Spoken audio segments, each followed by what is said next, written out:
Niezhny, c'est en Ukraine, hein? C'est pas une vraie ville? C'est une petite ville, c'est même pas une petite ville. Il est décédé sur la route. C'est pas qu'il est dans une grande ville et tout. Tu racontes toutes les histoires. Parlons d'abord de ce jour. D'abord, le rabbi Admour Emtsaï s'appelait Rabbi Dovber Shneuri. Shneuri, le fils de Shneor Zalman, le fils de Admour Azaken, il est né hier. Il est décédé le même jour, le 9 Kislev, en 1773. Tafkouf Lamedalet, 5534. D'accord? Pourquoi il n'a pas été en Israël? Aujourd'hui, nous sommes... À l'époque, on pouvait voyager. À l'époque. Ah oui, Comment voyager? C'était des semaines c'était des voyages qui duraient des semaines et des semaines. C'était pas quelque chose de normal. Il est décédé le 9 Kislev, 1827. Il a vécu 54 ans. Il était rabbi seulement pendant 15 ans. Et de là la raison pourquoi il est appelé le Admour à Emtsaï. Le Admour intermédiaire. Pourquoi intermédiaire? Parce qu'il était entre la période qu'il était rabbi, entre l'Admour Azaken, son père, et son gendre, le Tzemar Tzedek, qui était le troisième rabbi de Chabad. Il était vraiment une période très très courte. Pourquoi il est parti si jeune comme ça? Tu me demandes à moi, je t'envoie l'adresse du bon Dieu, dieu@gmail.com. Non, mais c'est malade. Qu'est-ce que tu veux que je te dise? Non, mais il y a eu un accident, je sais pas. Aucun accident, je sais. Non, pas forcément. À l'époque, les gens, je te dis encore une fois, pourquoi tu as besoin de remonter il y a plus de 100 ans en arrière, va au cimetière Orel, où le rabbi se trouve, et tu vas voir qu'à chaque fois qu'on amène des groupes, on fait le tour des tombes, et je leur montre aux gens, t'as des gens qui sont morts à 27 ans, 34 ans, 42 ans, c'est presque la norme. Tu parles il y a à peine 100 ans. C'était la norme, on n'avait pas la médecine qu'on a aujourd'hui, on n'avait pas les moyens de pouvoir être comme on est aujourd'hui jusqu'à 120 ans en plus. Si à l'époque, le souci des gens, c'était de pouvoir survivre. Ouais. Aujourd'hui, les gens, ils ont un problème avec une overdose de personnes âgées qui ne savent pas quoi faire avec et qui se disent la population vieillit. Les gens, ils partent en retraite à 50-60 ans et ils vivent encore 60 ans, encore une deuxième vie juste après. C'est bien. Bah, au Réchab, bien sûr que c'est bien. Sauf qu'il faut remplir les jours, comme on dit. Remplir son temps, c'est important. Parce que être juste, la fameuse histoire avec Koutier Lepler, un des invités, un des disciples du Admour Azaken, qui a voulu le bénir avec une longue vie. Et il lui a dit, je suis pas d'accord. Il a dit, pourquoi? Il a dit, parce qu'une longue vie sans rien faire, juste pour être comme ça en train de fumer une pipe sur une maison de repos, c'est pas vraiment quelque chose qui est intéressant. Il a dit en yiddish, nit kempoi shayorn, ne pas avoir des années de paysan. Tu es là juste à rien faire, regarder le beau ciel en Seine-et-Marne, c'est merveilleux. C'est beau. Mais bien sûr, c'est très beau. Mais je te garantis que si tu fais ça quelques jours, en général, tu vas pas continuer à supporter. Il est né après 14 ans, dont son père, l'Admour Azaken, n'avait que des filles. Son père est parti voir le Maguid de Mezrich, qui était l'élève du Baal Shem Tov, pour lui demander une bracha pour avoir un garçon. Et le Maguid lui a dit la fameuse phrase Bameh yezakenar et ochos, qui est écrit dans Teilim. Par quoi on mérite un garçon? Par les invités. Si tu vas avoir des invités à la maison, tu mériterais d'avoir un garçon. Le dernier Shabbat, c'est la phrase du Teilim Bameh yezakenar, comment tu mériterais d'avoir un garçon? Et ocho par un invité. Comme ça, il a expliqué. Le Maguid de Mezrich, le dernier Shabbat de sa vie, c'était Shabbat dernier, en 1772. Il lui a dit, il a raconté à Admour Azaken qu'est-ce qu'il faut faire la nuit, le Shabbat qui précède la Brit Mila, la circoncision. Et qu'est-ce qu'on fait la nuit avant un garçon? Et il lui a dit, je te promets que tu vas avoir un garçon d'ici un an, et je te demande de l'appeler sur mon nom, au nom de son rabbi qui était le rabbi Dovber, qui était l'élève principal du Baal Shem Tov, le Maguid de Mezrich, et c'est pour ça que le fils d'Admour Azaken a aussi appelé Dovber. L'année d'après, le 9 qui se lève, comme j'ai dit tout à l'heure, 1773, il est né le premier fils garçon du Admour Azaken et il a rempli toutes les demandes que son père lui avait demandées. C'est-à-dire en deux mots, pas mal de choses intéressantes. Pendant la Brit Mila, il y avait les grands élèves du Maguid qui étaient présents, Rabbi Menachem de Vitebsk et Rabbi Avraham de Kalisk. Continuons. Sur son éducation, l'Admour Azaken a pris un prof particulier, des élèves du Maguid de Mezrich, Rabbi Avraham Lepler, qui lui enseigne et qui lui apprend la Torah. Depuis jeune âge, il avait vraiment des capacités particulières. Il discutait avec les élèves, les grands disciples de son père. Pour sa bar mitzvah, des gens sont arrivés de toute la région, malgré qu'à l'époque, les gens ne venaient pas voir leur rabbi dans les mois de Cheshvan et Kislev. Le jour de la bar mitzvah, c'était le 9 Kislev, on allumait des bougies partout, il a fait un grand discours. Son père, l'Admour Azaken, il y a beaucoup de discours chassidiques. Il a donné du lait, du gâteau au miel à tout le monde et du mashka à tout le monde. Il s'est marié à 14 ans, l'âge de 14 ans, en Tafkouf, même prêtre, en 5448.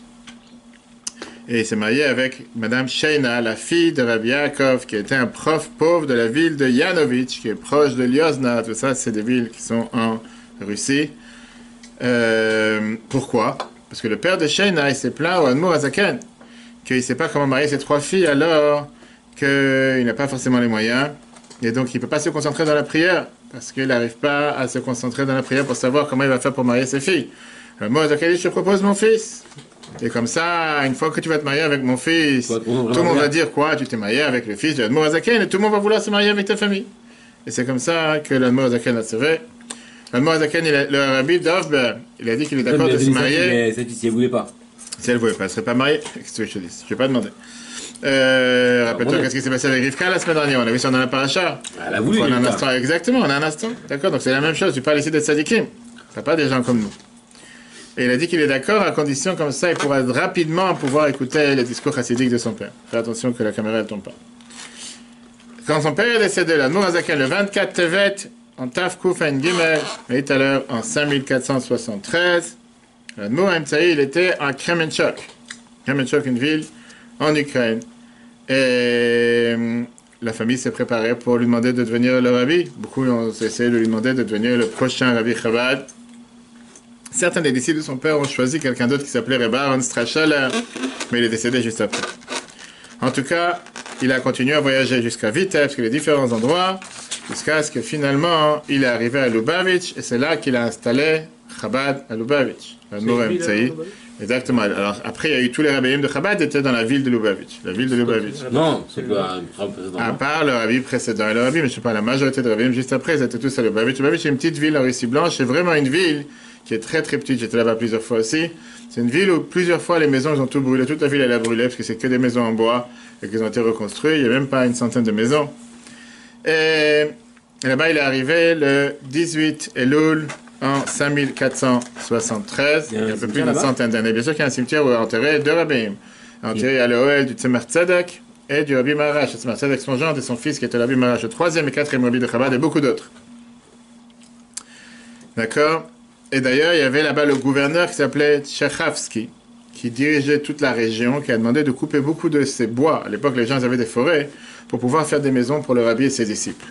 Et de Lubavitch, la Chassidut Chabad s'est propagée dans toute la Russie blanche et la Lituanie. Et les gens voyageaient à Lubavitch pour toutes les fêtes et toutes les occasions, etc. Comme Ouman maintenant, quoi. Next.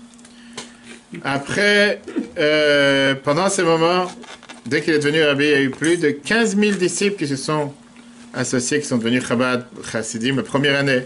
Et une année plus tard, toute la région de Tchernigov est devenue le centre régional de Chabad. L'Admour Emtsaï a eu beaucoup d'actions, surtout quand les Chassidim Chabad ont fait Aliyah à Hebron. On parle ici en 5483, c'est un peu moins de 100 ans, il y a 98 ans. Il a acheté là-bas une chambre de la synagogue Sepharad Avraham Avinu, que ce soit une synagogue pour les Chassidei Chabad. Et aujourd'hui, c'est la synagogue Chabad la plus vieille au monde qui existe, qui est toujours existante à Hebron. Malheureusement, en 5485, on parle maintenant à 96 ans en arrière. 5400 ou 5700 5600, pardon, pourquoi j'ai dit 5500 5600, il y a environ 96 ans, un juif, comme toujours, les rabbins ont toujours été emprisonnés, pas parce que c'était des non-juifs qui ont fait du mal, mais c'était un juif qui est venu rapporter contre lui. C'était un juif qui s'appelait Simcha Kaisin, qui est parti dire comme quoi, soi-disant, le rabbi Admour Emtsaï, il envoie de l'argent en Turquie pour soutenir les empires turcs, alors que l'idée c'était qu'ils envoyaient de l'argent pour aider les Chassidim Chabad qui venaient de partir de Russie pour aller en Israël, pour qu'ils puissent s'installer, etc. Et il a été emprisonné à cause de la manière comment ils ont rapporté contre lui. C'était le lendemain de Sukkot en 5686 qu'il a été arrêté et libéré, comme j'ai dit tout à l'heure, le 10 Kislev 5687, ce qui correspond à 1826 exactement. Mais malheureusement, cette date qui aurait dû être fêtée l'année d'après, puisqu'il est décédé le jour d'avant, donc elle n'a pas été fêtée, etc., parce que c'était en plein deuil, puisqu'il est décédé, comme on l'a dit tout à l'heure, le 9 Kislev, 1827, 5688. Donc on a ces deux dates qui se suivent, le 9 et 10 Kislev. Hier, c'était le jour de sa naissance, le jour de sa Ilula, et aujourd'hui, le jour de sa Chag HaGeula, le jour de sa libération. À 54 ans, il est décédé. On peut parler des heures et des enfants. Il a eu, bien sûr qu'il a eu des enfants, il a eu plusieurs enfants, il a eu 10 enfants, dont 2 garçons, et comme j'ai dit, c'est la 4e fille, c'était la rabbinite Chaya Mushka, qui s'est mariée avec le Tzemar Tzedek, le rabbi Menachem Mendel, qui était le 3e rabbi de Chabad. Il a écrit pas mal de livres. Et le Tzemar Tzedek, c'était un parent du rabbi de... Exactement, lignée pour... Il a eu pas mal de choses intéressantes. Une des choses intéressantes qu'il a instaurées, c'était d'avoir des boîtes de Zakar dans chaque maison juive. Ça commençait déjà depuis l'époque. Il avait aussi ce qu'on appelle cette chorale, la chorale de Chassidim du Admour MCI qui s'appelle le Kapol. Il y avait pas mal de chansons chassidiques très connues. Et c'est le seul des rabbins de Chabad qu'on n'a pas de photo. Tous les autres, on a une photo. On a la photo d'Admour Azaken qui était faite sur une peinture qui était faite à l'époque. Beaucoup d'histoires dessus. Lui, c'est le seul qu'on n'a pas sa photo. Quoi? Peu importe, je ne sais pas si à l'époque, dans l'endroit région où il était, les gens avaient des appareils photo, si ça existait, comment les gens ils ont fait des peintures ou quoi. On n'a pas sa photo, c'est le seul. Et l'Admour MCI, il est connu pour ses discours chassidiques qui sont très longs et très profonds, qui expliquent en long et en large tous Mahamarim et tous les discours chassidiques de son père, qui était l'Admour Azaken. Un mot sur ce que la Bible nous demandait de faire aujourd'hui, de mettre la tzedaka particulièrement aujourd'hui, d'apprendre cette Torah, ce qu'on a appris tout à l'heure, ce qu'on va faire tout de suite. Et surtout, savoir que l'Admour MCI, il était de démarqué du reste par ça qu'il s'appelait avec cette largesse d'esprit. Si les discours du Admour Azaken étaient des fois très très courts, et parfois très condensés, l'Admour MCI c'était beaucoup plus large, et de manière il fallait vraiment s'investir pour comprendre. Tu pouvais des pages et des pages pour expliquer un texte ou deux. Et l'enseignement qu'on apprend de ça comme un juif, il doit toujours vouloir faire les choses de manière large, élargie, pas se contenter de faire le minimum syndical, mais de faire les choses de manière très très large. De l'autre côté, on a aussi un point important que la Bible a mentionné en 92, que chaque chose qu'il faisait, c'était avec toute la chaleur, avec tout son investissement. C'était pas juste quelque chose qui était fait, on dit en hébreu, minasaf avelachutz, juste pour montrer que je fais. Juste pour montrer que j'ai fait quelque chose, je suis en train de faire croire. Minasafa velachutz, de la bouche à l'extérieur. J'ai dit, il s'investissait énormément dans ce qu'il faisait. Il avait demandé que, pareil, on doit avoir cette chaleur dans n'importe quelle chose du judaïsme qu'on fait. De les faire en s'investissant pleinement. Voilà la parenthèse, si on peut dire, par rapport au jour dans lequel nous sommes aujourd'hui, le Midi qui se lève, le jour de la Géoula, du Admour MCI. Maintenant, on va passer au sujet du jour qui est la paracha Vayetze. La paracha Vayetze, c'est une paracha très riche. Comme on a dit la semaine dernière, on peut voir sur l'application Torah pas mal de cours cette semaine. On a parlé lundi soir sur le cadeau du judaïsme à l'humanité, sur le respect de la vie, contrairement aux gladiateurs, infanticide, euthanasie, suicide médicalement assisté, etc., etc. Très riche. On peut revoir ça sur l'application. Mardi, on a parlé sur les halachot de Shabbat. Qu'est-ce qu'on fait quand on s'est trompé dans différentes lois de Shabbat? Et on a parlé le chapitre 37 de Tanya. Et là, on parle aujourd'hui qu'on apprend de notre cher Yaakov, puisque cette semaine, on voit qu'il s'est marié avec 4 femmes, 12 enfants, et on sait très bien qu'avec les 12 tribus, il y avait chacun une jumelle, donc ça fait 24. Comment fonder un foyer juif? Les bases sont dans la paracha de cette semaine. Et aujourd'hui, on va voir 6 enseignements majeurs que la Bible nous enseigne. Qu'est-ce que ça veut dire? C'est une bonne question. Parce qu'on est très machiste dans la Torah. Pourquoi pas? Encore une fois, c'est un des commentaires qui était dit qu'ils sont nés. Je me suis posé la même question cette semaine. J'ai posé à quelqu'un comment ça se fait qu'on ne connaît pas leur nom. Alors, il y a, je ne passe, oublie, change pas le sujet. Viens, reste sur le sujet. Si on connaît le nom de la femme de Youssef. La femme de Youssef, c'est pas sa jumelle. Non, parce qu'il s'est marié avec la fille de Dina. Oui, je peux dire le contraire alors. Osnat. Non, mais c'est pas sa jumelle. Ok. Peut-on revenir au sujet, cher ami? Comment fonder un foyer? La Torah vient de dire que Yaakov, il a beaucoup souffert. Je connais des petites choses quand même. Beaucoup de choses. Mais si tu veux que le cours il dure 3 heures, j'ai aucun problème. Après, c'est les clients qui vont me...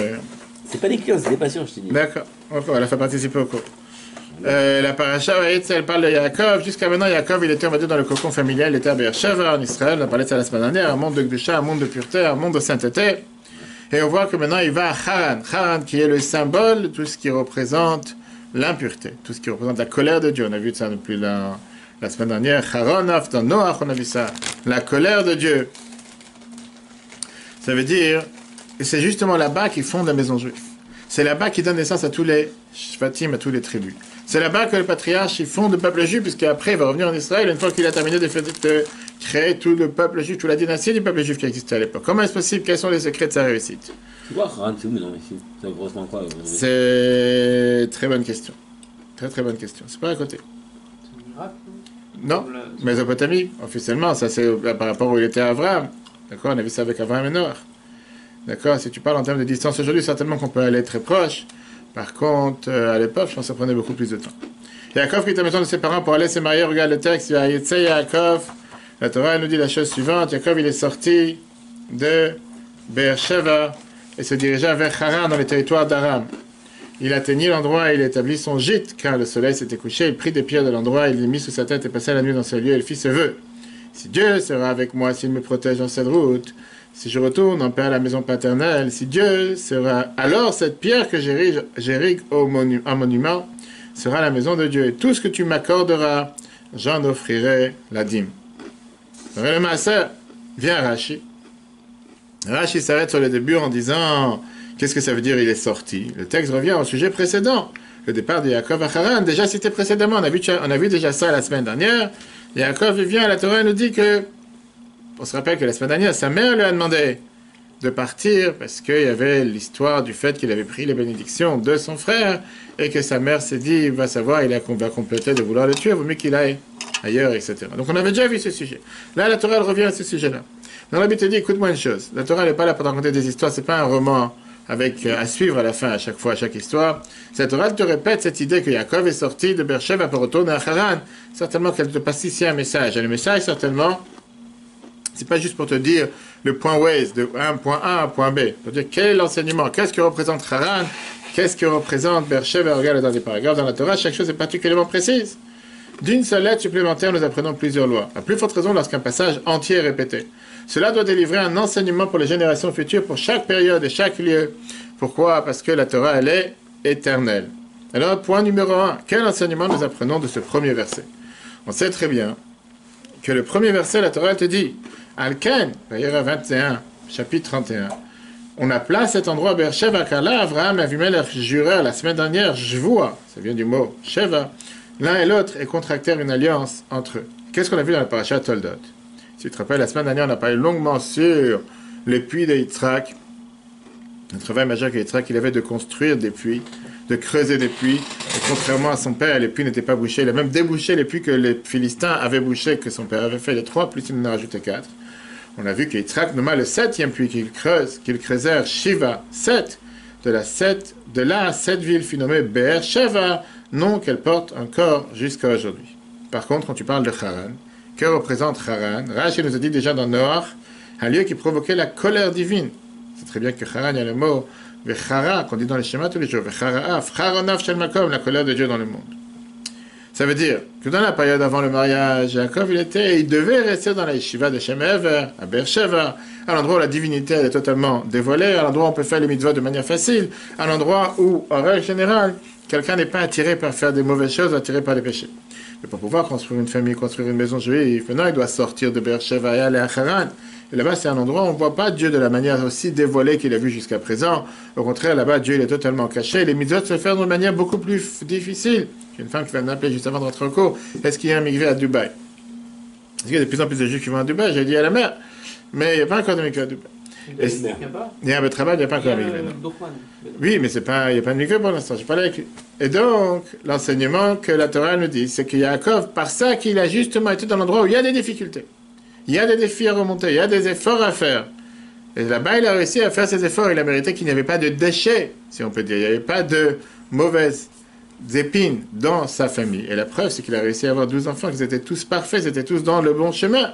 Quel enseignement numéro 1 on apprend de cet événement? Regarde dans la fin du chapitre 2. Avant de donner naissance au peuple juif, Yaakov devait se trouver à Beersheba, où Dieu se révélait pleinement. Cependant, pour fonder la maison juive, il devait quitter Beersheba et entrer à Haran, un lieu où il est très facile de commettre une faute, et chaque mitzvah requiert un intense effort. En surmontant ces épreuves, Yaakov parvint à bâtir un foyer juif intègre. L'enseignement, c'est précisément en surmontant les épreuves existantes qu'on mérite de bâtir un foyer juif, une maison lumineuse et chaleureuse. Ça, c'est l'effort numéro 1. Enseignement numéro 2. On continue dans son voyage. Une fois qu'il est parti vers Haran, qu'est-ce que la première chose que la Torah nous dit? Vaïfga bamakom. Qu'est-ce que ça veut dire Vaïfga bamakom? Rashi, on a parlé de cette semaine, il atteignit, Vaïfga, nos rabbins ont expliqué ce mot comme impliquant l'idée de prière. Cela nous enseigne que Yaakov a institué la prière du soir, il a institué la prière de Ma'ariv. Faire la bénédiction a priori, quand tu arrives dans un endroit, qu'est-ce qui se passe, qu'est-ce que tu dois faire? D'abord, tu dois apprendre la langue, tu dois apprendre les coutumes, comment s'habiller, comment vivre, comme les gens qui sont de cet endroit, de cette région. Qu'est-ce qu'il a fait à la place? La première des choses qu'il a fait, c'est prier. Pour réussir dans sa mission, réussir dans la mission qu'il a dans la vie. Quel enseignement majeur on apprend pour chacun d'entre nous? Quand un juif va fonder un foyer, il peut penser que maintenant il va tout mettre de côté, il va commencer à apprendre les cultures, les coutumes du pays, du monde matériel dans lequel il se trouve. C'est comme ça qu'il va pouvoir faire face à la réalité du monde. Bien, la Torah te dit non, monsieur. Ça, c'est pas la première des choses à faire. La première des choses à faire, c'est d'abord de prier. Prier encore plus qu'avant. Pourquoi? Parce que tout ce que tu peux faire de tes propres efforts, ça vaut 0 si tu n'as pas la prière de Dieu avec toi. Si tu veux pouvoir te confronter les différentes épreuves et confronter les épreuves sans précédent que tu vas affronter dans la vraie vie, tu dois maintenant prier à Dieu doublement pour pouvoir demander à Dieu de t'aider à réussir à surmonter ces épreuves. Regardons le dernier paragraphe. En sortant dans le 3. En sortant dans le monde pour fonder un foyer, un juif pourrait se dire qu'il doit maintenant mettre tout de côté de se consacrer à l'étude et à l'adoption des pratiques du pays, à imiter ce qu'il habite. Notre paracha lui dit non. Au contraire, il doit se préoccuper encore plus de la prière, car son service divin du passé est insuffisant dans sa nouvelle situation. Lorsqu'il entre en contact avec le monde et qu'il devra surmonter des épreuves incomparablement plus fortes que les précédentes. Il faut donc prier à Dieu et l'aider à surmonter. Ça, c'est l'enseignement numéro 2. Enseignement numéro 3, qu'est-ce qui s'est passé dans la suite de son voyage? La Torah dit qu'après qu'il a prié, il a commencé à mettre des pierres autour de sa tête. Il a mis des pierres et il a fait comme une petite barrière pour protéger sa tête. Et la Torah nous dit pourquoi il a fait une chose pareille, pour protéger sa tête des bêtes sauvages. Des bêtes sauvages qui ne viennent pas le déranger pendant qu'il dort. Je te garantis que s'il y a un lion qui serait venu le voir, il aurait vu que des pierres autour de la tête, ça n'aurait pas fait grand-chose parce qu'il y a les pieds et les autres membres. On va pas dans ce débat, on a vu ça dans un autre cours qu'on peut revoir sur l'application de Torah. Le rabbi te demande la question, pourquoi il devait protéger juste sa tête? S'il a confiance en Dieu, que Dieu le protège, même autour de sa tête, il n'a pas besoin de faire une protection. Et s'il n'a pas confiance en Dieu, il ne veut pas s'appuyer sur un miracle, il aurait dû mettre des pierres aussi autour de son corps et de ses pieds, pour qu'eux aussi il soit protégé.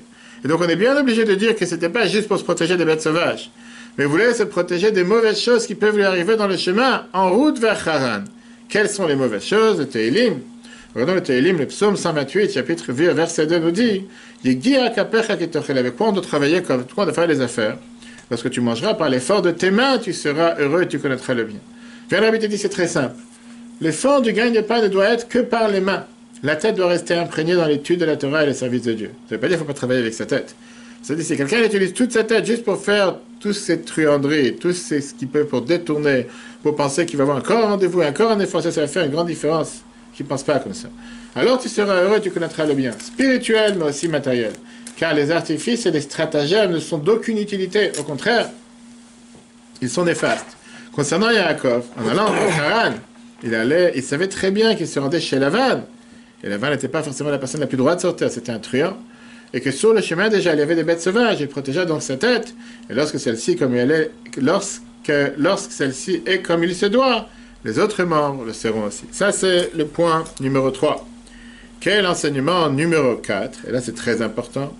Avec quoi Yaakov, il a décidé de protéger sa tête? Qu'est-ce qu'il a fait pour protéger sa tête? Qu'est-ce qu'on vient de voir? Il a mis quoi?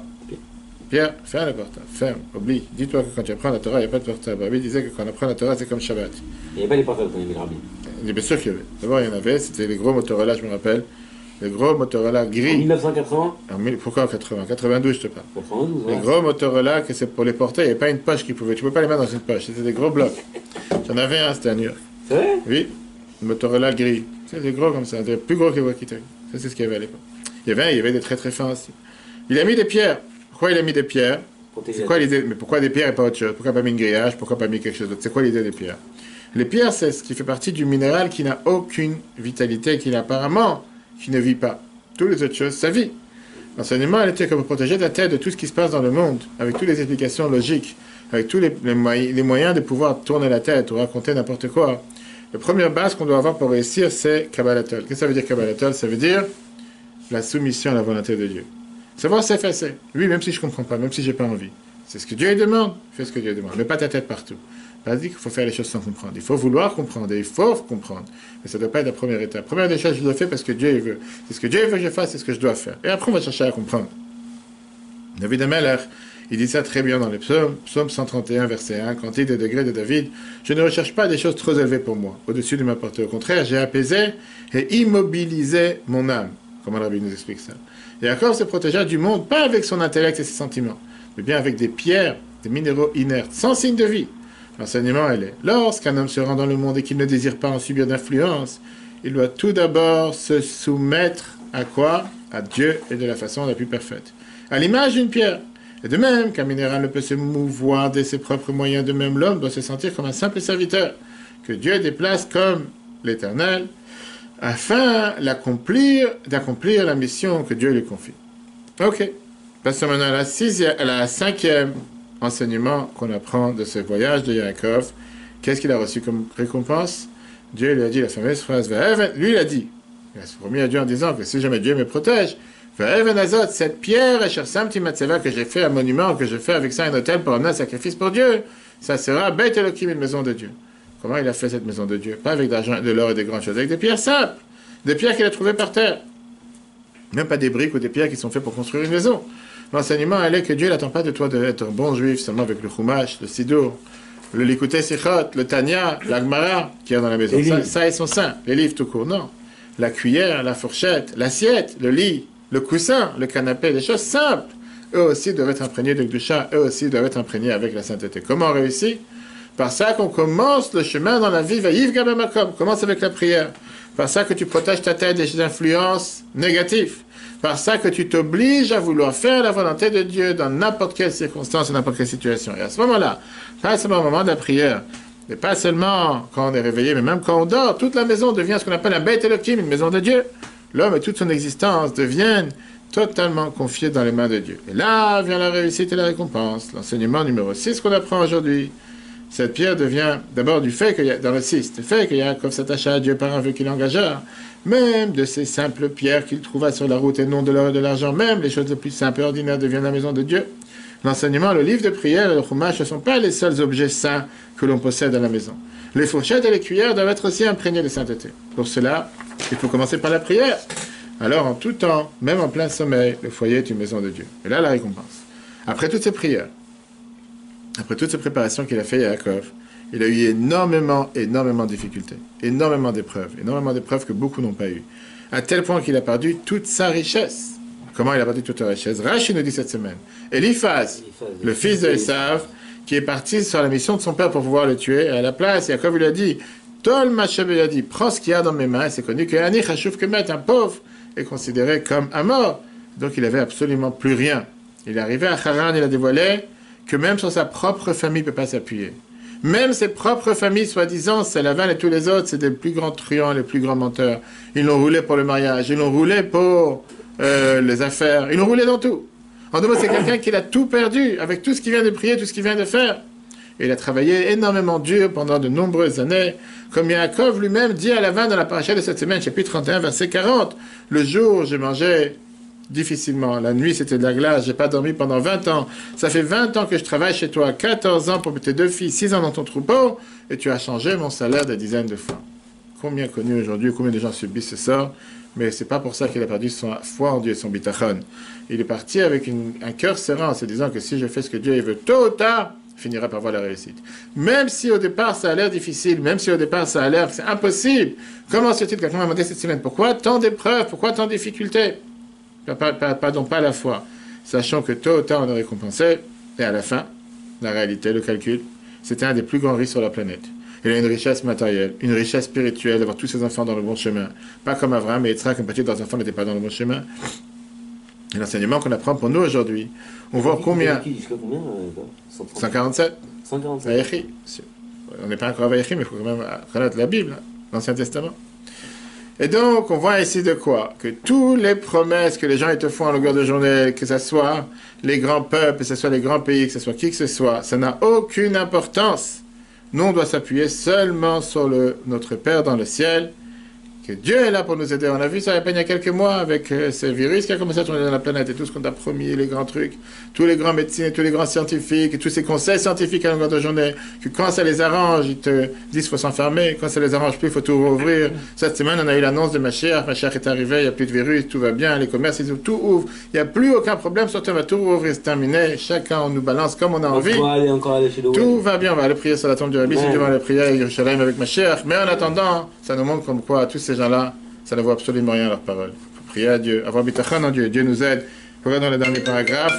En parvenant à Haran, Yaakov prit conscience qu'il ne pouvait compter sur personne, pas même sur sa famille. Pourtant, il ne perdit pas sa confiance en Dieu, bien que cela